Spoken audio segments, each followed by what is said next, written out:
Sobat Kids, happy Sunday. Wah, luar biasa ya Kak hari ini. Benar nih Kak Hansen. Yup. Nah, hari ini Kak Widi dan juga Kak Hansen sudah siap nih mau memuji nama Tuhan. Oh ya pasti dong Kak. Tapi sebelum itu kita akan baca ayat hafalan minggu lalu. Oh iya, hampir aja lupa nih Kak Hansen. Iya. Nah, yuk kita baca ayat hafalan minggu lalu yang diambil dari Mazmur 37 ayat 3. Yuk kita baca bersama-sama. Percayalah kepada Tuhan dan lakukanlah yang baik. Diamlah di negeri dan berlakulah setia. Oke deh, kita akan memuji Tuhan sama-sama adik-adik. Yuk, sama-sama. Berdiri, kita mau memuji Tuhan. Hari ini ku rasa bahagia berkumpul bersama saudara seiman. Tuhan Yesus telah satukan kita tanpa memandang di antara kita. Bergandengan tangan dalam kasih, dalam satu hati, berjalan dalam terang kasih Tuhan. Kau sahabatku, kau saudaraku, tiada yang dapat memisahkan kita. Oh, kau sahabatku, kau saudaraku, tiada yang dapat memisahkan kita. Sekali lagi yuk adik-adik, sama-sama. Hari ini ku rasa bahagia berkumpul bersama saudara seiman. Tuhan Yesus telah satukan kita tanpa memandang di antara kita. Bergandengan tangan dalam kasih, dalam satu hati, berjalan dalam terang kasih Tuhan.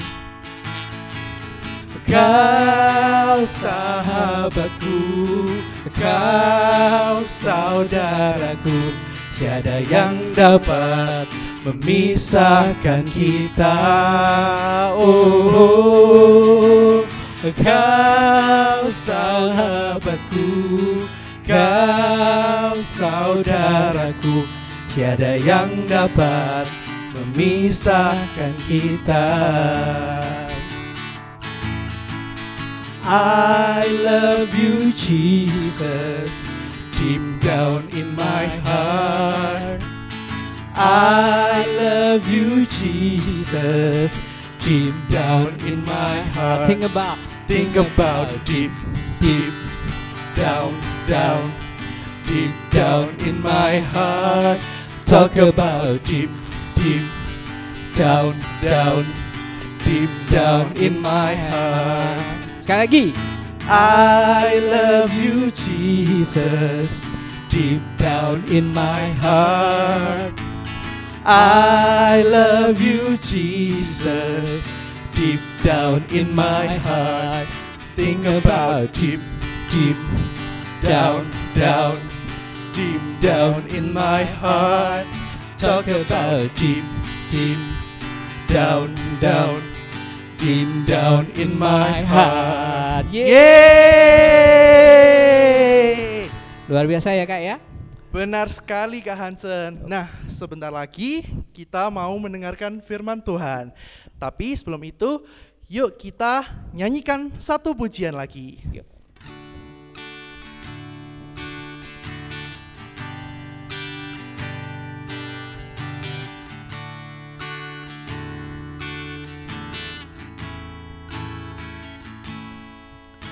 Ku mau cinta Yesus selamanya.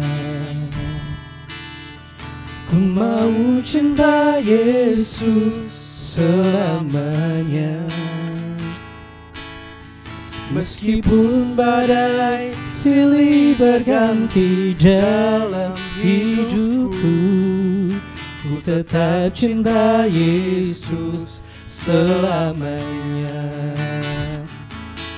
Ya Aba, Bapa, ini aku anakmu, layakkanlah seluruh hidupku. Ya Aba, Bapa, ini aku anakmu, pakailah sesuai dengan rencanamu. Ya Aba, Bapa, ya Aba, Bapa, ini aku anakmu, layakkanlah seluruh hidupku. Ya Aba, Bapa, ini aku anakmu, pakailah sesuai dengan rencanamu. Kita akan sama-sama berdoa yuk adik-adik. Yuk berdoa yuk. Terima kasih Tuhan Yesus untuk hari ini kami boleh memuji dan menyembah Tuhan. Dan setelah itu Tuhan Yesus, kami mau mendengarkan firman-Mu. Urapi setiap kami agar kami dapat mengerti firman-Mu lebih lagi di hari-hari ke depannya Bapa. Terima kasih Tuhan Yesus, kami sudah berdoa dan mengucap syukur. Haleluya. Amin. Shalom adik-adik. Apa kabarnya nih hari ini? Wow, kayak Asia seneng banget ketemu lagi sama adik-adik semuanya. Adik-adik sehat? Sehat ya, puji Tuhan. Adik-adik dimanapun kalian berada, tetap jaga kesehatan ya. Tetap ikuti protokol kesehatan juga. Dan pastinya tetap semangat ikut sekolah minggu ya. Oke, Kak Elsa udah lihat adik-adik semuanya udah duduk yang manis, pintar, udah siap dengerin firman Tuhan. Oke, kalau gitu kita mau langsung belajar firman Tuhan ya. Hari ini Kak Elsa mau cerita tentang seseorang yang hebat, terus dia juga berani banget. Dia ini seorang perempuan dan melalui keberaniannya itu dia bisa menyelamatkan banyak orang loh. Adik-adik tahu nggak siapa namanya? Betul, namanya Ratu Esther. Oke, kita mau belajar dari cerita Esther ya. Ayatnya diambil dari Esther 3 sampai 5, terus dilanjut lagi di Esther 7 sampai 8. Oke, kayak saya ceritain ya. Jadi, dahulu kala di Persia ada seorang raja yang bernama Ahasiweros. Dia lagi cari pasangan yang cantik. Jadi dia ngutus pelayannya buat cari wanita yang paling cantik di setiap provinsi. Nah, waktu itu salah satu wanita yang dipilih adalah Esther. Esther ini adalah seorang Yahudi yang tinggal di Persia sama pamannya. Nama pamannya Mordekai. Waktu Esther terpilih, Mordekai pamannya tadi yang adalah seorang pemimpin orang Yahudi di Persia minta Esther, dia nasihati Esther supaya merahasiakan kalau dia itu orang Yahudi. Karena kalau orang Persia tahu, bisa-bisa Esther dibunuh. Oke, terus Esther dibawa ke istana nih sama wanita cantik lainnya. Mereka dimandiin dengan sabun yang terbaik di kerajaan, dipersiapkan dengan baik, mereka di make upin juga, dipakein parfum yang mahal, dipakein baju gaun yang bagus banget. Terus mereka juga dikasih makanan kerajaan, makanan yang bergizi selama 1 tahun untuk mempersiapkan mereka jadi pengantin yang sempurna buat Raja Ahasiweros. Wow, asik ya adik-adik. Terus selama beberapa bulan, Esther menarik perhatian banyak orang di sekitarnya. Bukan cuma karena dia cantik banget, tapi juga karena dia ramah dan baik hati. Nah, lalu Raja Ahasiweros tertarik sama Esther dan dia jadiin Esther sebagai ratu. Nah, setelah kejadian itu, Raja Ahasiweros ini mengaruniakan kebesaran kepada Haman. Haman ini orang Agag itu siapa? Raja orang Amalek. Ya adik-adik, jadi dia dinaikin pangkatnya sama Raja Ahasiweros dan kedudukannya ditetapkan di atas semua pembesar, di atas semua pegawai yang ada di istana raja. Nah, karena Haman diangkat jadi pembesar di atas pegawai yang lain, jadi Raja Ahasiweros perintahin semua rakyatnya buat sujud menyembah setiap kali Haman lewat. Nah, jadi waktu Haman lewat, semua pegawai yang lainnya berlutut nih, udah sujud, udah hormat sama Haman, tapi Mordekai nggak mau berlutut. Dia nggak mau hormat juga sama Haman. Jadi setiap hari Haman perintahin Mordekai buat ayo berlutut, tiap kali aku lewat berlutut. Itu perintah raja loh. Tapi Mordekai nggak mau, dia ngeyel, dia nggak mau nurut. Akhirnya Haman marah banget, dia kesel. Ditambah lagi dia tahu kalau Mordekai itu orang Yahudi. Nah, dia mikir nih, kalau bunuh Mordekai aja seorang diri itu kayaknya terlalu hina deh buat aku. Jadi Haman mikirin buat bunuh semua bangsa Yahudi, bukan cuma Mordekai tapi semua orang Yahudi yang ada di Persia. Tapi supaya rencananya ini bisa terwujud, Haman perlu surat keputusan dari raja. Akhirnya Haman punya ide. Dia punya ide, tapi idenya jahat banget. Dia bilang gini ke Raja Ahasiweros. Dia bilang, "Tuanku, ada yang gak mematuhi hukum Tuanku. Dia berencana untuk melawan Tuan." Nah, mendengar hal itu, Raja Ahasiweros langsung kaget dong. Dia langsung percaya sama Haman. Dan dia percaya sama kebohongannya Haman itu. Akhirnya raja ambil cincin meterainya dan dia kasih ke Haman. Dia bilang, ambillah cincin ini, buatlah surat keputusan dan lakukanlah dengan orang-orang sesukamu. Nah, akhirnya diputuskan kalau semua orang Yahudi harus dibunuh dari setiap provinsi dan di setiap negara di negeri itu, dan gak akan ada tempat untuk lari, gak akan ada tempat untuk bersembunyi. Wow, serem ya adik-adik ya. Jadi di sini Ratu Ester yang pemberani itu muncul. Mordekai setelah tahu soal niat jahatnya Haman, dia cepet-cepet kasih tahu Ester apa yang Haman rencanain, dan dia minta Ester buat pergi menghadap raja atas nama orang Yahudi. Wah, tentunya ini bikin Ester jadi takut ya adik-adik, karena nggak ada satu orang pun yang bisa deketin tempat tinggal raja tanpa izin dari raja. Gitu. Jadi Ester berdoa, dia minta tolong Tuhan, dia puasa juga 3 hari 3 malam sama pelayannya, sama pamannya Mordekai tadi, dan sama semua orang Yahudi. Terus pada hari ketiga, Ester pakai ini baju kerajaan yang paling indah, paling bagus, dan dia pergi ke istana raja. Waktu Ester masuk, semua penjaga istana kaget. Loh, kok ada Ester di sini? Karena kalau raja sampai nggak izinin Ester masuk, dia bisa dihukum mati. Gitu. Tapi karena cintanya Raja Ahasiweros kepada Ratu Ester, dia memanggilnya untuk masuk. Nah, terus raja ngomong gini, "Ada apa Ester? Kamu minta apa? Kamu mau apa? Aku bakal kasih semuanya buat kamu, sampai setengah dari kerajaanku pun aku akan kasih buat kamu." Nah, terus Ester bilang, "Enggak, aku kan lagi masak. Ya datenglah, kan kita udah lama nggak ketemu nih. Tapi jangan lupa bawa Haman ya. Aku masak makanan yang enak." Kira-kira gitu ya adik-adik. Nah, terus akhirnya Raja Ahasiweros dan Haman datang pada waktu itu. Mereka lagi nikmati makanan yang disiapin sama Ester. Terus raja nanya lagi, "Ester, kamu apa sih? Kamu pengen apa sih? Bilang aja, nanti sampai setengah dari kerajaanku ini aku bakal kasih ke kamu." Gitu. Terus Ester bilang lagi, "Enggak, besok ini aku mau masak lagi. Datang ya sama Haman, datang lagi. Aku mau jamu kalian lagi besok." Oke, raja sama Haman datang lagi keesokan harinya. Mereka makan lagi sama-sama, dan Haman keluar dari istana raja. Dia dengan hati yang gembira, dia panggil semua saudaranya, dia juga panggil istrinya, dia ceritain semua kekayaannya, dia ceritain kalau tadi aku habis makan loh sama Raja Ahasiweros, sama Ratu Ester juga. Bayangin kita cuma makan bertiga, VVIP banget loh aku ini, gitu. Dia ceritain semuanya, dia seneng. Tapi ada satu yang bikin dia masih panas hatinya, karena Mordekai ini tadi. Karena Mordekai nggak mau berlutut, masih nggak mau hormat sama dia. Terus istrinya Haman kasih ide, tapi idenya juga kebagus. Dia kasih ide gini, "Gimana kalau kamu bikin tiang yang tingginya 50 hasta, itu nanti buat kamu pakai untuk orang-orang Yahudi dan juga Mordekai ini." Nah terus Haman setuju. Iya, boleh.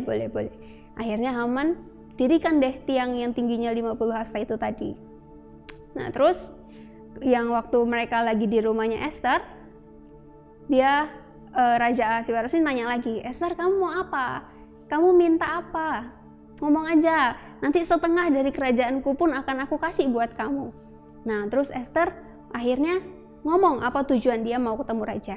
Dia ngomong gini, jika hamba menerima kebaikan dalam pandanganmu ya raja, dan jika itu menyenangkan raja, berikan hidup hamba karena keinginan hamba dan orang-orang hamba karena permintaan hamba. Karena kami telah dijual, hamba dan rakyat hamba, untuk dihancurkan, dibunuh, dan untuk dibinasakan. Kalau kami dijual hanya sebagai budak pria dan wanita, hamba akan diam saja, karena penderitaan kami tidak bisa dibandingkan dengan kerugian yang dialami raja. Nah terus raja langsung bingung. Raja bilang, siapa dia? Siapa dia yang berani melakukan niat jahat itu? Terus Esther bilang, Hamanlah yang sudah merencanakan rencana jahat itu.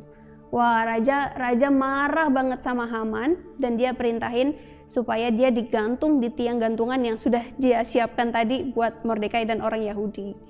Nah, adik-adik, kebohongan dan ketidakadilan Haman itu udah menyebabkan kehancuran buat dirinya sendiri. Sedangkan Ratu Esther yang jujur, adil, dan juga berani, dia sudah menyelamatkan rakyatnya.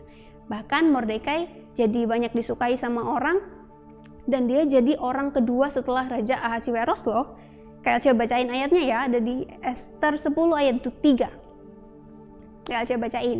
Karena Mordekai orang Yahudi itu menjadi orang kedua di bawah Raja Ahasiweros, dan ia dihormati oleh orang Yahudi serta disukai oleh banyak sanak saudaranya, sebab ia mengikhtiarkan yang baik bagi bangsanya dan berbicara untuk keselamatan bagi semua orang sebangsanya. Amin. Wah, keren ya adik-adik. Sesuatu bisa kita pelajari. Yuk kita berikhtiar buat kota kita, buat bangsa kita.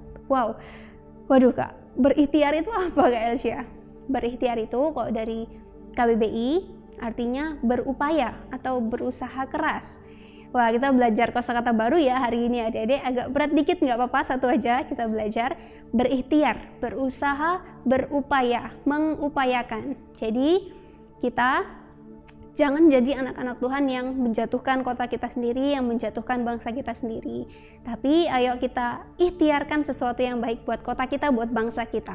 Satu hal lagi yang Kak Elsia mau adik-adik tangkep dan inget terus adalah meskipun Esther dan Mordekai adalah orang buangan, dia jadi budak, tapi tangan Tuhan yang hebat, yang ajaib, dia bisa menempatkan Esther itu jadi ratu. Terus melalui bantuan Esther, Mordekai bisa lewati semua hal yang menakutkan, yang susah yang dalam hidupnya dia. Bahkan Mordekai bisa jadi orang nomor 2 di kerajaan Ahasiweros. Wow. Dan kalau adik-adik sadar, nama Tuhan gak pernah disebut di kisah Esther ini loh. Tapi kita bisa lihat gimana Tuhan itu bekerja di setiap kesempatan buat nolong, buat nyelamatin, bahkan Tuhan bisa putar balikan keadaan untuk keuntungan orang-orang yang percaya sama Tuhan. Mungkin adik-adik, bahkan Kak Elsia juga, kita gak bisa lihat tangan Tuhan bekerja, kita gak tahu Tuhan Yesus ini ada gak sih.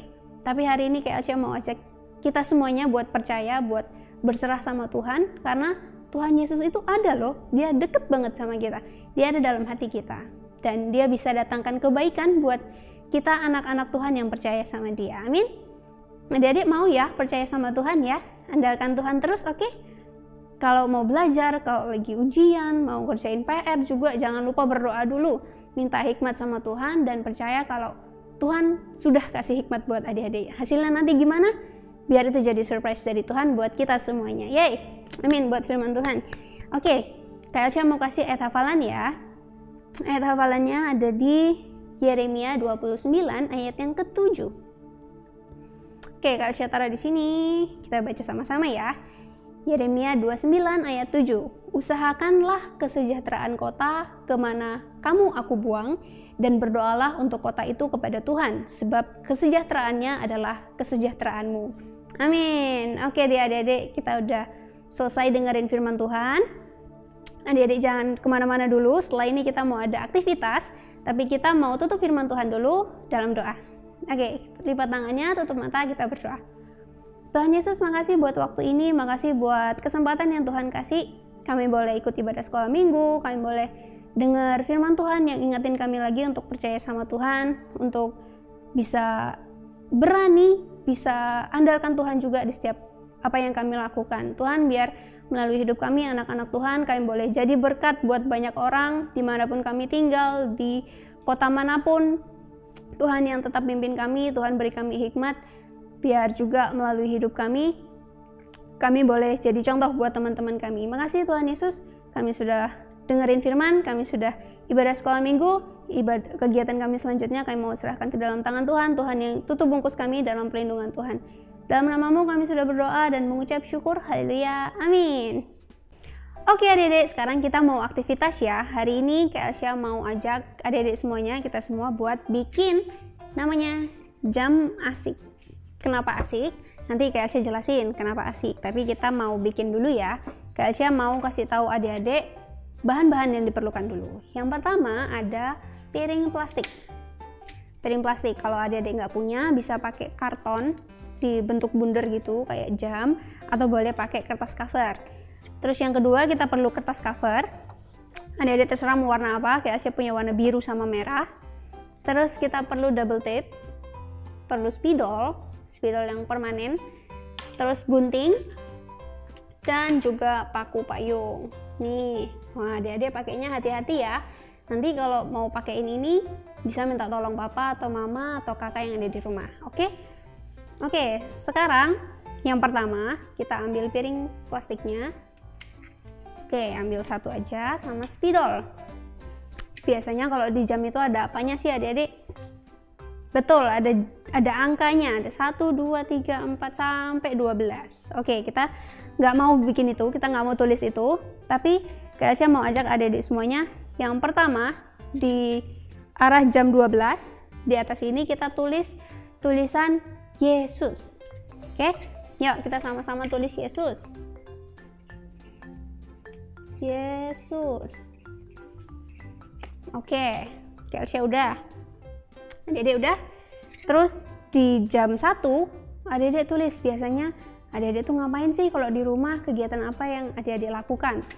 Contoh Kak Elsya mau tulis main.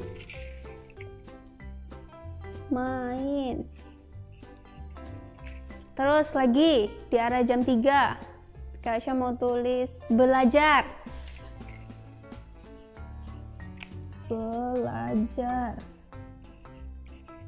Oke. Terus di arah jam 5 Kak Elsya mau tulis apa lagi? Olahraga. Oke. Olahraga.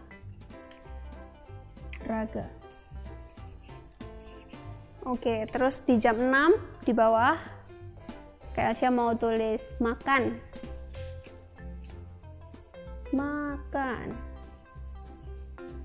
Terus lanjut Kak Elsya mau tulis berdoa. Adik-adik jangan lupa berdoa ya.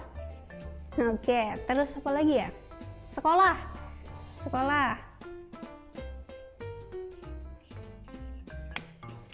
Dah, terus apa lagi?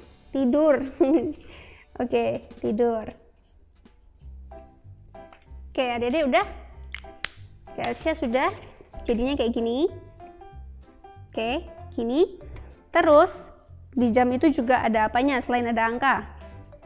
Ada jarum jamnya, betul. Nah, kita mau bikin jarum jam. Jarum jamnya itu nanti ada yang panjang sama yang pendek. Kayak gini. Oke. Nanti adik-adik bikinnya dibentuk segitiga atasnya gitu, terus bawahnya persegi panjang. Pokoknya bentuknya jadi panah kayak gini. Oke. Kita pertama-tama mau pasang jarum panjangnya menghadap ke angka 12, yaitu ke tulisan Yesus. Oke, ini di double tape ya adik-adik. Jadi belakangnya ini di double tape. Kita buka, terus kita tempel supaya jarumnya nggak bergerak. Oke. Ditempel ke arah jam 12. Ke Yesus. Oke, kayak gini. Sudah? Terus Kak Elsya mau pasang jarum pendeknya ini pakai paku payung tadi. Jadi nanti jamnya ini bisa gerak gitu, bisa muter. Oke, kita pasang ya. Adik-adik minta bantuan papa mama ya buat pasangnya. Jangan pasang sendiri. Oke, ini ditusuk dulu, terus ditusuk ke piringnya. Oke, ini. Nah, ini jadi bisa muter-muter gitu. Nah, tapi adik-adik, ini kan di belakangnya ini timbul nih. Bisa lihat gak? Tuh, timbul kan? Ini bahaya, nanti bisa ketusuk. Jadi Kak Elsia mau pasangin bantalan gitu kayak styrofoam. Nah, gini supaya lebih aman, supaya nggak ketusuk. Oke, terus selanjutnya di arah yang ke Tuhan Yesus tadi, ke arah Yesus, kita mau tulis angka 1. Kita tulis angka 1. Terus di jarum pendeknya kita bikin angka 2. Oke, jadi kayak gini. Baca 1, 2. Oke. Sudah deh adik-adik. Jam asik kita udah jadi deh. Nah, sekarang Kak Asia mau kasih tahu kenapa ini asik. Jadi ini asik karena adik-adik lihat dong. Di setiap kegiatan kita sehari-hari itu kita selalu ditemenin sama Tuhan Yesus. Asik nggak? Asik dong. Kita main ditemenin Tuhan Yesus, belajar ditemenin Tuhan Yesus, olahraga ditemenin Tuhan Yesus, makan, berdoa, sekolah, sampai kita tidur kita ditemenin Tuhan Yesus. Wow, asik banget. Dan melalui jam asik ini juga kita diajarin untuk selalu ingat sama Tuhan Yesus, untuk jadikan Tuhan Yesus itu sebagai nomor satunya. Jadi kalau kita lagi belajar, jangan lupa yang di nomor satunya siapa? Tuhan Yesus. Berarti kita harus berdoa dulu, minta hikmat sama Tuhan supaya kita bisa ingat apa yang kita pelajari. Terus kalau mau tidur juga jangan lupa berdoa dulu, minta perlindungan sama Tuhan. Oke adik-adik. Jadi aktivitasnya kayak gini, udah selesai, gampang kan? So Kak Elsia harap adik-adik semuanya bikin ya. Terus kalau adik-adik udah bikin, jangan lupa adik-adik foto karyanya adik-adik, terus di post story dan mention Rehoboth.kids. Kalau adik-adik nggak tahu, tulisannya ada di sini, Kak Elsia tulis nih, @rehoboth.kids. Oke, nanti bakal di repost sama Rehoboth Kids. Oke deh adik-adik. Kalau gitu, kita udah selesai ibadah sekolah minggunya. Sampai jumpa minggu depan ya. God bless you.